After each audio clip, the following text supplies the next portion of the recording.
La nouvelle est tombée il y a quelques jours. La 76e édition de la foire exposition de Luçon, qui se déroule au moment du 15 août, est annulée. Une décision prise par le comité de la foire exposition qui estime avoir reçu trop tardivement l'accord de la mairie pour occuper l'espace du champ de foire. On a dû prendre la décision avec le comité de la foire à contre-cœur. On a eu la réponse de la mairie le 7 juin. Comme quoi on avait l'autorisation de manifestation sur le petit et grand champ de foire. Mais hélas pour nous, c'était un peu trop tard pour organiser cette foire. En un mois et demi, c'est pas jouable, malgré qu'on avait déjà une trentaine de participants pour la foire 2023. Nous avons fait la demande d'organisation de la foire le 25 mars par courrier à Monsieur le maire et nous attendions la validation, comme chaque année en fait, pour organiser la foire de Luçon. De son côté, le maire de Luçon affirme avoir demandé à plusieurs reprises le bilan comptable de la foire 2022 ainsi que le budget prévisionnel pour l'édition de 2023. Des éléments qui ne lui sont parvenus qu'en mai dernier. Pour utiliser ce domaine public, il est forcément nécessaire pour la collectivité qui donne, bien sûr, il y a des financements derrière, il y a aussi du temps passé par le personnel, il y a des installations, il y a l'utilisation de ce domaine public qui est très conséquente pendant une semaine. On est en droit d'exiger, et c'est tout à fait logique, en tant que responsable d'une collectivité de 10 000 habitants, où les Luçonnais payent des impôts, d'exiger d'avoir un bilan, ce qu'on appelle un bilan comptable, et puis de l'année N-1, et puis surtout un prévisionnel. Déjà, il faut comprendre qu'il n'y avait pas eu de dossier de demande de subvention qui avait été déposé au mois de décembre, comme chaque année se devait se faire. Il s'était fait au préalable. N'ayant pas le bilan, on l'a réclamé à plusieurs reprises auprès du comité de la foire. Et j'ai pu enfin l'avoir après maintes réclamations. J'ai eu en main le 10 mai. En fait, le maire a tout à fait raison. Nous avons donné le bilan et le prévisionnel très tardivement. Il a dû avoir les documents au mois de mai. En fait, on a eu un concours de circonstances et que notre trésorière secrétaire a démissionné au mois de décembre.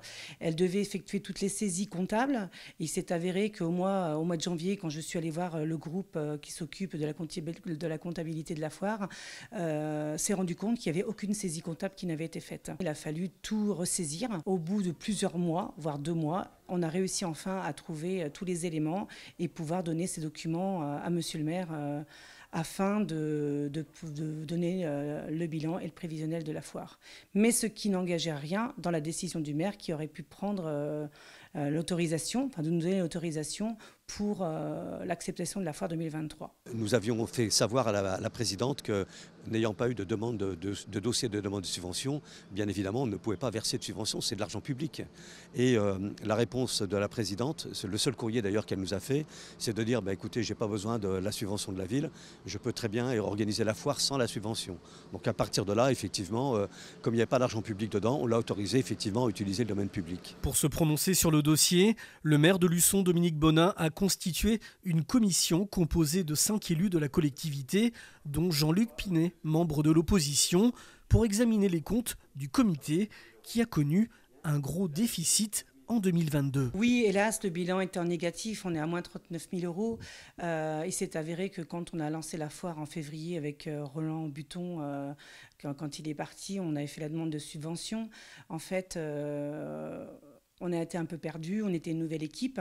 On a couru après tous les éléments pour pouvoir organiser cette foire. On a manqué d'exposants, on revenait quand même de 2 années de Covid. On a eu une quarantaine d'exposants, plus une vingtaine d'exposants au niveau du marché nature.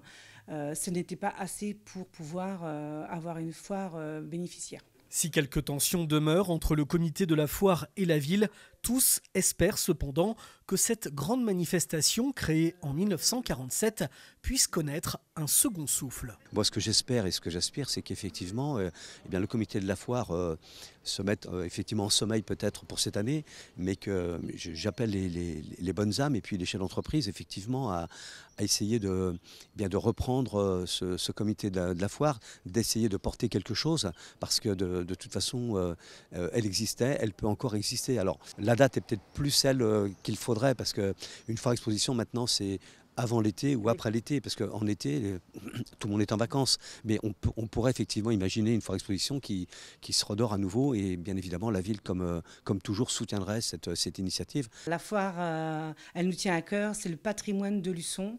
Donc c'est sûr que cette année, c'est pas possible.